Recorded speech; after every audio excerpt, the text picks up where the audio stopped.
안녕하세요. 저는 춘천 한마음교회 김우경입니다. 지금 제 모습을 보시면 군살이 여기저기 붙은 50대 초반의 전형적인 아줌마의 모습이죠. 그러나 저는 예수님을 믿기 전에는 마른 체격인데도 온몸에 근육이 단단하게 붙은 딱 서면 누가 봐도 산 좀 탔겠구나 그런 모습이었습니다. 저는 20년 세월을 산이 신앙이 될 만큼 산에 완전 미쳐서 살았습니다. 1년 365일 중에 360일을 산에 있었다고 보시면 됩니다. 빈혈로 병원에 40일이나 입원했었는데도 산에 미치니까 그것도 문제가 안 되더라고요. 겨울에는 눈이 많이 와서 차가 뱅뱅 도는데도 죽는다는 생각도 못하고 무조건 산에 갔습니다. 그러다가 산에 못 가는 날에는 산이 저를 막 부르는 것 같더라고요. 제가 처음부터 산을 좋아하거나 산을 탈 만한 체력이 있었던 사람은 결코 아니었습니다. 결혼 전에는 제 인생에 큰 어려움이 없었습니다.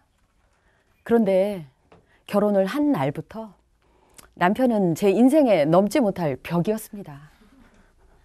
결혼이라는 게 아무리 저 혼자 열심을 낸다고 되는 게 아니더라고요.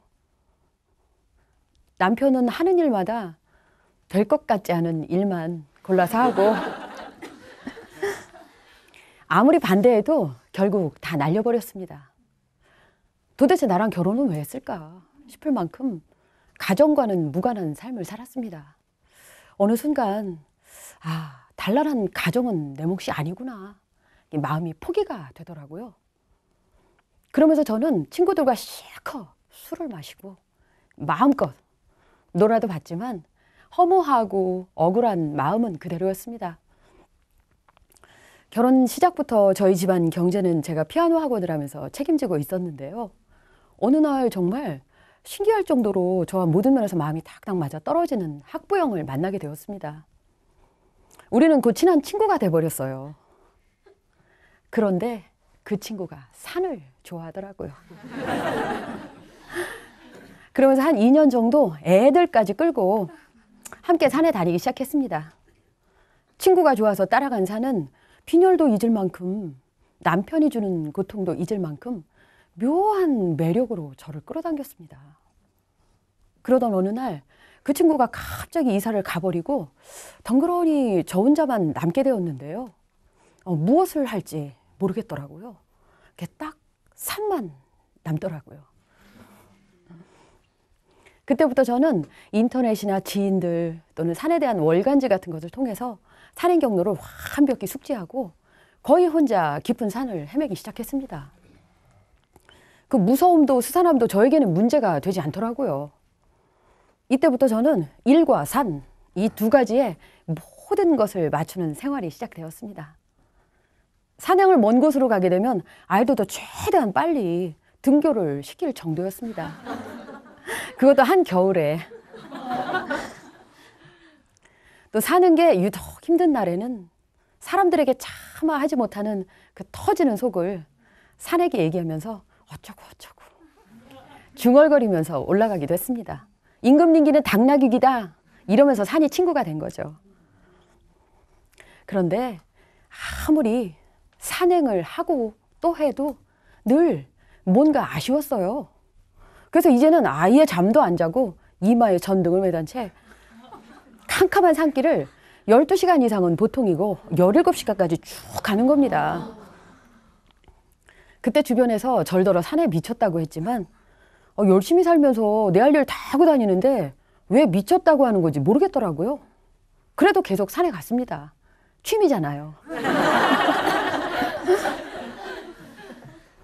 그러면서 이제는 좀 더 험한 산을 좀 타봐야 되겠다 그런 생각에 산행 기술을 제대로 한번 배우려고 실내 암벽장을 찾아갔습니다. 그런데 이게 웬일입니까? 그것은 완전히 다른 신세계였습니다. 그들이 입고 있는 옷, 또 발레리나 슈즈 같은 암벽화, 또 무슨 가루가 담긴 주머니를 허리에 탁 차고 스파이더맨처럼 벽에 착 달라붙어 있는 사람들을 보는 순간 바로 저거다. 온통 제 마음을 사로잡아 버렸습니다. 비록 40이 넘은 나이에 시작하기에는 가당치도 않은 힘든 훈련이었지만 등록을 하고 바로 뛰어들었습니다. 팔과 다리의 근육 운동은 기본이고 손가락 한마디 한마디에 근육을 키우는 혹독한 훈련도 받았습니다. 그곳 사람들과 급속도로 친해지면서 저는 드디어 자연바위 등반을 시작하게 되었습니다. 자연바위는 상상 이상으로 무서웠습니다. 지상에서 몇 미터 떨어진 것도 아닌데 죽을 것 같은 공포가 몰려왔습니다. 실제 그 건장하고 세 보이는 남자들도 그 과정을 넘기지 못하고 포기하는 경우도 많이 봤습니다. 우여곡절 끝에 제 생애 첫 등반하던 날, 전 정말 다시 태어난 것 같았습니다. 밧줄에 매달린 채 살려주세요! 살려주세요! 비명만 지르다 내려왔는데도 이제껏 제 속에 꽉 차있던 울분을 다 쏟아낸 것 같습니다. 마치 어렸을 때 실컷 울고 난 다음에 그 후련함 같은 느낌이었어요. 또 밧줄과 기본 장비만도 헉 소리가 날 정도로 무겁고 처음엔 배낭의 무게 때문에 걸음을 떼기조차 힘들었습니다.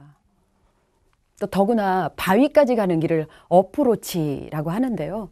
일반 산행과는 비교도 안 될 만큼 험하고 위험했습니다. 보통 사람은 못 갑니다. 제가 이제 와서 보니까 미치지 않고는 못 가는 길이더라고요. 이 암벽을 타기 위해서는 일단 이제 걸어갈 수 있는 최대 깊숙한 곳까지 들어가서 그 다음날 새벽 암벽을 타기 위해 그곳에서 야영을 하기도 하는데요. 가장 기억이 나는 것은 한겨울의 야영입니다. 야영지에 도착하면 너무 추우니까 불도 피우고 특히 소주를 물처럼 계속 마시면서 잠이 듭니다. 자다가 얼핏 잠이 깨면 저는 다시 소주를 마시고 잠을 청하기도 했습니다. 한겨울에 하얀 눈 위에 매트 한 장 달랑 깔고 침상 속에서 영하 10도, 영하 20도로 떨어져도 편안히 잠을 자고 일어났습니다. 또 암벽을 타다 보면 바위에 부딪히고 떨어지는 건 기본인데요. 밧줄에 매달린 채 어떠한 동작도 할 수 없는 상황에서 상처난 곳에서 뚝뚝 떨어지는 피를 입으로 빨아먹기도 했습니다. 또 그 시절 저는 온몸에 멍자국과 상처를 달고 무릎에 좋다는 이유로 아무 생각 없이 수영도 하고 있었는데요. 어느 날 좀 친해진 사람이 조심스럽게 다가와서 묻는 말이 맞고 살 타입은 절대 아닌 것 같은데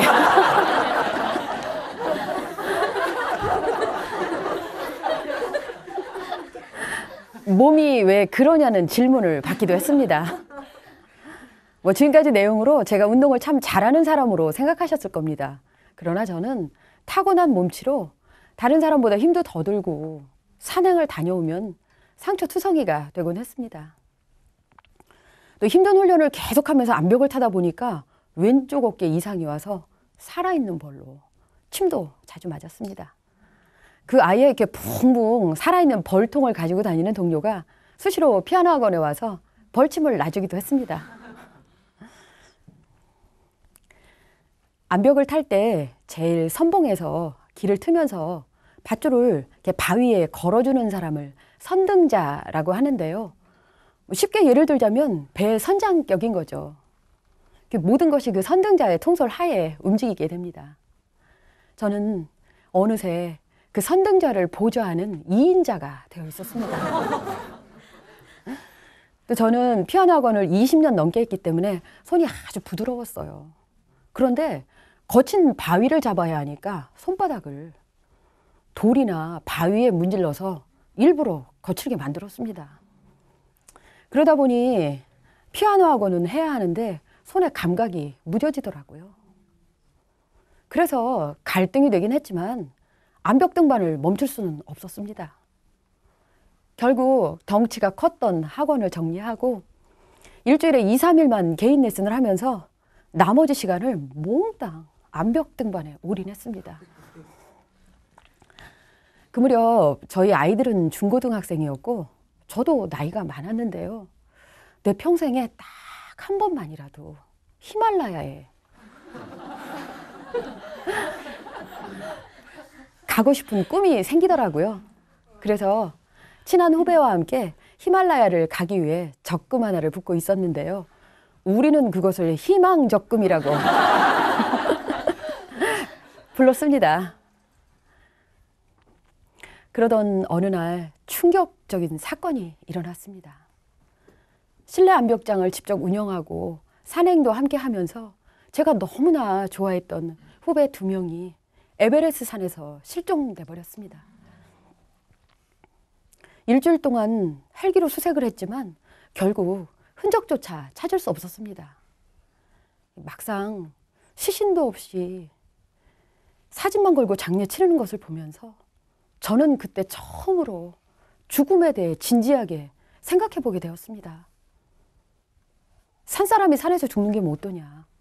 그게 당연하다고 생각했는데 이게 뭐야? 인간에게 죽음은 뭘까? 도대체 이건 뭔가? 한순간 허무함이 몰려왔고 모든 희망이 무너져 버렸습니다. 저는 그때부터 많은 시간을 술로 보냈습니다. 어느 정도 몸을 추스리고 난 다음에 다시 등반을 시작했는데요. 이상하리만큼 안 되는 거예요. 열정도 없고 재미도 없고 그토록 훈련되었던 몸이 동작이 안 나오는 겁니다. 정말 이상하더라고요. 그런데 나중에 알고 보니 그때 제 여동생이 교회 지체들과 함께 저를 위해서 이미 제 이름을 불러가면서 기도를 하고 있었다고 하더라고요. 그런 시간을 보내던 어느 날부턴가 제 입에서 이렇게 툭툭 찬송가가 튀어나오는 거예요. 화장실에 앉아 있는데도 찬송가가 막 나오니까 입을 틀어막아도 계속 나오는 거예요. 어머, 이제 정말 내가 미쳤나 보다. 진짜 멍하더라고요. 사실 저는 결혼 전 20여 년을 교회를 헌신적으로 섬겼던 사람이었습니다. 그런데 아무리 봉사하고 헌신을 해도 하나님은 제게 너무 멀게만 느껴지는 거예요. 하늘에만 계시고 성경책에만 계시는 하나님, 내 옆에는 안 계시는 하나님. 그 답답함에 교회를 떠나서 산 세월이 25년이 넘는데 그런 내 입에서 찬송가가 흘러나오다니 참. 그때 갑자기 5년 만에 제 여동생이 저를 찾아왔습니다. 동생은 자기도 일요일 날 교회 가는 것 빼고는 세상 사람들하고 별로 다르게 사는 것 같지도 않은데 자꾸만 신앙 얘기를 하는 겁니다. 그러면서 자기가 할 말은 여기 다 들어있다면서 책 한 권을 주고 가더라고요. 다른 때 같으면 동생이 저에게 교회가 어떻고 하나님이 어떻고 하면 야, 너나 똑바로 믿어. 그렇게 믿으려면 차라리 믿지 말든지 하고 딱 끊어버렸을 텐데 그날은 이상하게 동생을 핍박하지도 않았습니다. 어딘가 모르게 동생이 좀 달라 보이더라고요. 저는 화장실에서 책을 깊게 보는 습관이 있는데요. 그래서 동생이 주고 간 책을 무심코 화장실에서 읽는데 저는 그 책 속에서 그동안 까맣게 잊고 지냈던 하나님. 그래, 맞아. 이분이 계셨었지. 얼마 동안을 그렇게 한참을 그곳에 있었습니다. 그리고 나서 일주일 후인가? 제가 날짜는 정확히 기억이 안 나는데요. 아무튼 제가 동생한테 전화를 걸어서 대뜸 하는 말이 내가 한마음교회를 한번 가봐야 되겠다. 이젠 때가 되었어. 그랬다는 거예요. 저를 위해 기도하고 있던 동생도 너무 놀라고 저 또한 상상도 못한 일이 순식간에 일어난 거죠. 제가 그때 청주에 살고 있었는데요. 동생을 따라서 춘천 한마음교회 와서 앉아있더라고요. 그날은 토요 찬양 예배라고 하는데 그곳에 있는 사람들은 너무나 기쁘고 확신에 찬 모습으로 찬양을 하더라고요. 너무 놀라웠습니다.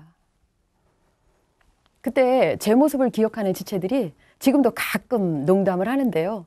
제가 그때 곧 에베레스트 산으로 달려가도 될 정도의 그 정도의 포스였답니다.